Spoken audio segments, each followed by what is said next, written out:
Assalomu alaykum, hurmatli televizor ko'rguvchilar. Dunyo Uyg'ur qurultiyi Tor televiziyasining kunlik xabarlar programmasiga hammanglar xush kelibsizlar.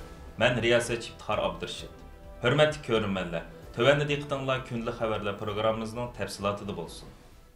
Amerika Xalqaro diniy erkinlik komiteti yaqinda dunyodagi diniy erkinlik ahvoli to'g'risida 2023 yillik dokladini e'lon qilgan. Bu yillik dokladda Xitoy yanada Amerika Xalqaro diniy erkinlik komiteti tarafidan alohida diqqat nuqtasi bo'lgan davlatlar qatoriga kirgizilgan bo'lib, bu davlatlar diniy ziyonkashlik ig'ir davlatlar hisoblanadi ekan. Bu dokladda Xitoy diniy erkinlik ahvoli to'xim nacharlashgan davlat deb qaralgan bo'lib, Xitoy hukumatining islom dini, xristian dini qatorliq dunyoviy cho'ng dinlarni chet elning ideya sistemasi deb qarab davomli cheklayotganligi va ularni Xitoy Kompartiyasining tuzumi va ideologiyasiga moslashtirishga urinayotganligi alohida ta'kidlangan. Bu dokladda Xitoy hukumatining Sharq Turkistonda islomni xitoychilashtirishdan boshqa yana yerlik musulmonlarni majbur assimilyatsiya qilish siyosati yurgizayotganligi, jazo lagerlariga qamalgan Uyg'urlarning turmaga solinganligi, majburiy emgak silinganligi, siyosiy tarbiya orqali mangis yuyilganligi, Uyg'ur ayollarining e'tiqodsiz Xitoy erlariga tegishga majburlanganligi qatorliq masalalar o'ttirib qo'yilgan va buning dalili sifatida 2022 yil 5-oyda oshkorlangan Xinjiang soqchi hujjatlar qatorliq paketlar misol qilib ko'rsatilgan. Mazkur dokladda Birlashgan Davlatlar Tashkilotining o'tgan yil 8-oyning oxirida e'lon qilgan doklad asos qilingan holda Xitoy hukumatining Uyg'ur va boshqa musulmon millatlarni xohlagancha tutishi, kamsitishi,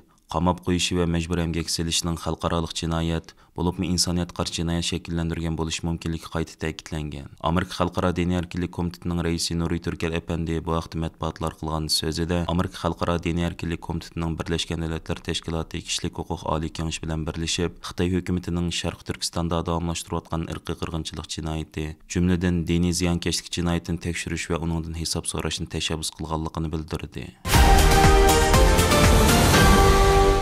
Amerika Avam Palatası 28 aprel günü bilet tashlab, Xitoyning Uyg'ur majburiy emgak bilan zich bog'lanishlik deb qarilib kelgan kun taxti mahsulotlarini cheklash to'g'risidagi bir qonun loyihasini ma'qullagan. Ma'lum bo'lishicha, mazkur qonun loyihasi Xitoy kun taxti mahsulotlarining 3-davlat orqali Amerikaga eksport qilinishiga cheklim qo'ydi ekan. Cumhuriyetçi Kengash Palata a'zosi Rex Scott 28 aprel e'lon qilgan bayonotida palata a'zosi Bill Posey tarafidan sunilgan partiyalar hal qilgan qonun loyihasi Xitoy Kompartiyasining Amerika savdo qonunini buzish, ularning bu mahsulotlarni ishlab chiqarishda qul emgaki va bolalar emgakini ishlatganligini javobgarlik tortilganligini bildirgan.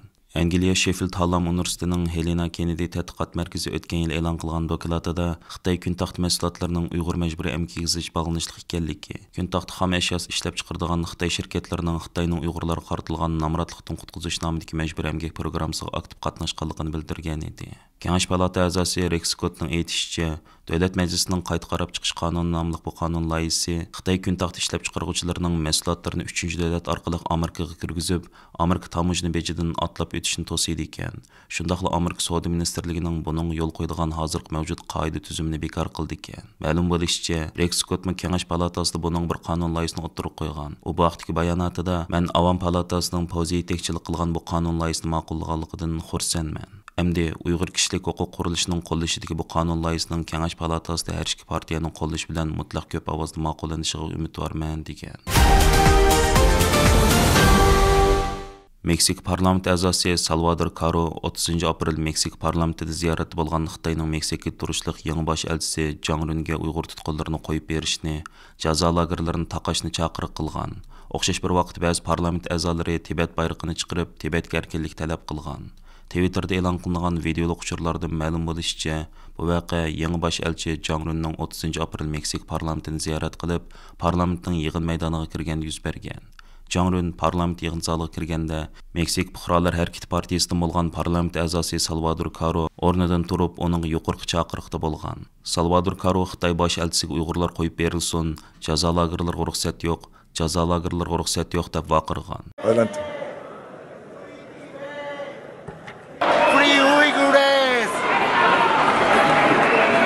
Concentration camps. Bienvenidos. No concentration camps. Liberen los uigures, cancelen los campos de concentración. Twitter'dagi videolik uchurga qaraganda, Jang Running bu xil vaziyatga uchraydiganligini o'ylab baxmaganligi va intayin osal ahvolda qilib parlamentdan ayrilganligi ma'lum. Jang Run-taq yaqında Xitoyning Meksikada turishliq sobiq bosh elchisi Ju Chengqiaoning o'rniga bosh elchilikka tayinlangan. Bir vaqt yana Amerika Avam palata a'zosi Don Beermo Xitoyni Sharq Turkistondagi vahshiy bostirishni oxirlashtirishga chaqirgan. Amerikada Uyg'urlar eng ko'p o'ltiraqlashgan shtatlardan Virginia shtatining Demokratlar partiyasidan bo'lgan Avam palata a'zosi Don Beer 27 aprel Twitterda e'lon qilgan chaqiriqida Mehmet Ali Abdurashid, Ahmadjon Abdurashid, Tojigul Qodir, Abdurashid To'xti qatorliq Uyg'urlarni qo'yib berishni chaqirgan. Don Beer mundaq degan: Xitoyda nurg'un Uyg'urlar izderaksiz yo'qolib, yig'ilish lagerlarida g'oyib bo'ldi yoki tutqun qilindi. Men tutqun qilingan ba'zi oilalarga vakillik qilaman. Bular Mehmet Ali Abdurashid, Ahmadjon Abdurashid, Tojigul Qodir, Abdurashid To'xti. Men Xitoyni ularni qo'yib berishga, Xinjiangdagi vahshiyani bostirishga xotim berishga zo'rlayman.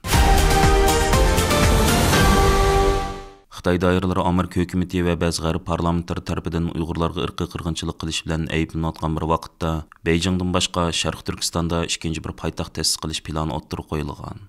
Janubiy Xitoy atganlik pochtasi gazetining xabar qilishicha, Xitoydagi bir qancha universitetning tadqiqotchilari Xitoy hukumatining mablag' selishi bilan bu haqda maxsus bir tadqiqot doklati tayyorlagan. Xitoyning ikkinchi poytaxtini Sharq Turkistonning qaysi joyga quradiganligi hozirgacha oshkor bo'lmagan bo'lsa-mu, lekin mazkur tadqiqot doklatida uni Urumchi yoki Qashqar atrofida qurish tavsiya qilinganligi bildirilmoqda. Janubiy Xitoy atganlik pochtasining xabarida ko'rsatilishicha, tədqiqat dokladida Xitoyning ikkinchi poytaxtining Sharq Turkistonda qurilishi iqtisodiy tangpungliqni ishga oshirib, Xitoyning Yevrosiyo bilan bo'lgan aloqasini kuchaytirganligi, Uyg'ur va boshqa oz sonli millatlarning ona vatani bo'lgan bu rayondagi millatlar munosabatidagi jiddiychilikni pasaytirganligi ta'kidlangan.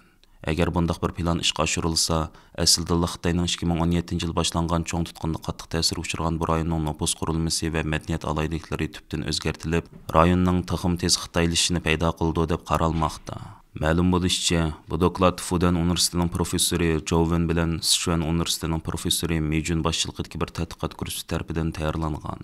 Tədqiqat dokladida Xitoyning ikkinchi poytaxtining Urumchi yoki Qashqar atrofida qurilishi Xitoylarning yerlik millatlar bilan bo'lgan munosabatini kuchaytirib, millatlar ittifoqligiga foydali ekanligi qayd qilingan bo'lsa-mu, lekin ikkinchi poytaxtning funksiyasining Beijing bilan qanday taqsim qilinganligi haqida ko'p uchur berilmagan.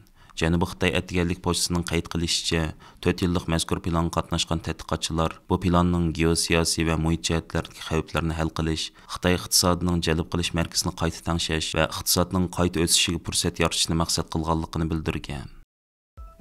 Aziz ko'ruvchilar, yuqorida diqqatingizga kunlik xabarlar programmamizning tafsilotini sundik. Kelar qatimliq sonimizgacha ko'rishgich omon bo'lgaysizlar. Stansiyamizning YouTube kanaliga a'zo bo'lishni unutmang. Alloh omonat.